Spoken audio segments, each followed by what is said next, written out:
Hola, buen día. Soy el ingeniero Yair Alberto Ramírez Landa y junto con el maestro Rodolfo Alberto Román Montano, el maestro Jorge Arturo Mendoza Sosa, el doctor Iván Valencia Salazar y la doctora Genoveva Domínguez Sánchez presentamos el artículo Metodología para estimar la huella de carbono en el Tecnológico Nacional de México, Campus Veracruz. Los efectos del calentamiento global se perciben cada día con mayor intensidad. En México, los datos que nos ofrece el Instituto Nacional de Ecología y Cambio Climático establecen que en el año 2015 se tuvo un balance neto de emisiones y absorciones de 551 millones de toneladas de dióxido de carbono equivalentes. Esto significa un incremento del 57% respecto al año de 1990. Esta tendencia ascendente ha sido discutida en muchísimos organismos internacionales y nacionales y se han creado acuerdos. Dentro de estos acuerdos y metas se han creado visiones de desarrollo sostenido. Esto también ha sido parte de los valores que integra el Tecnológico Nacional de México, por lo que está dentro de su responsabilidad social el querer estimar este tipo de emisiones para poder generar un control. El estándar corporativo de contabilidad y reporte se ha creado como producto de una alianza entre una serie de organizaciones, empresas, por el Instituto de Recursos Mundiales y el Consejo Mundial Empresarial para el Desarrollo Sustentable.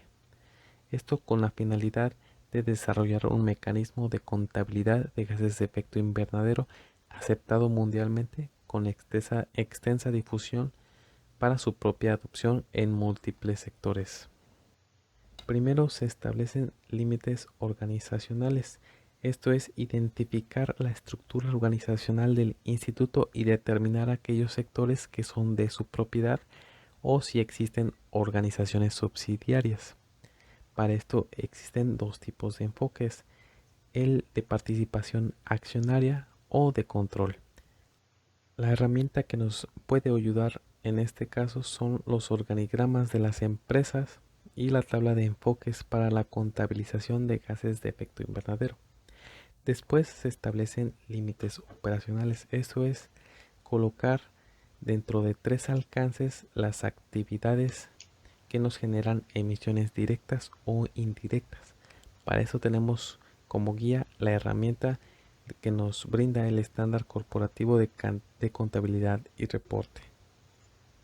Después se generan el cálculo de las emisiones. Se identifica primero la fuente de emisión, se selecciona el método de cálculo, se recolectan datos, se aplican herramientas de cálculo y después se envían esos resultados al nivel corporativo. Las herramientas que nos pueden ayudar son los factores de emisión y los factores de potencial de calentamiento global. Todo esto nos brinda lo que es la huella de carbono de una organización bajo el estándar corporativo de contabilidad y reporte. En pantalla tenemos la representación visual de estos alcances utilizados como método de clasificación. Tenemos los diferentes alcances que nos engloban todas las emisiones principales y las diferentes actividades que caen en estas clasificaciones. En el tecnológico se han identificado las actividades que recaen en el alcance 1. Estas son emisiones directas de la planta 2G de bioetanol, la flotilla vehicular, las emisiones fugitivas de hidrofluorocarbonos del aire acondicionado y las emisiones por la quema de gas LP o gas natural. En el alcance 2 tenemos aquellas emisiones indirectas por el uso de la energía eléctrica. En el alcance 3 tenemos todas aquellas emisiones indirectas por el transporte de personal docente y de alumnos. En el alcance 1, las emisiones directas catalogadas bajo este alcance tuvieron una modificación debido a la situación actual de la pandemia, debido a que el instituto suspendió las clases presenciales como medida de prevención. Los resultados fueron que estas actividades que generaban una emisión se vieron disminuidas al no existir estas actividades que las generaban. Esto también significó la imposibilidad de realizar trabajo de campo para la recolección de datos de estas actividades. En el alcance 2, las emisiones indirectas por el consumo de energía eléctrica fueron estimadas, en este caso, por dos formatos, con código TEC-NM-GA PR0501, utilizados para la normalización de ISO 14001-2015 8.1. En el alcance 3, las emisiones indirectas catalogadas bajo este alcance se consideran opcionales en la inclusión del reporte de las emisiones. Esto bajo la propia autorización del estándar corporativo de contabilidad y reporte por varias razones. Algunas de las actividades y consumos catalogados bajo este alcance pueden suceder fuera de los límites organizacionales de la institución, por lo que puede ser difícil realizar una medición y conseguir una estimación. También la responsabilidad de las emisiones bajo este alcance depende del criterio adoptado de la institución. Ya que se tiene únicamente los datos del alcance 2, tenemos como consumos totales tanto de luminarias y de aparatos eléctricos y multiplicado por la cantidad de uso diario en horas, tenemos un consumo en kilowatts hora al día de 483.211.95.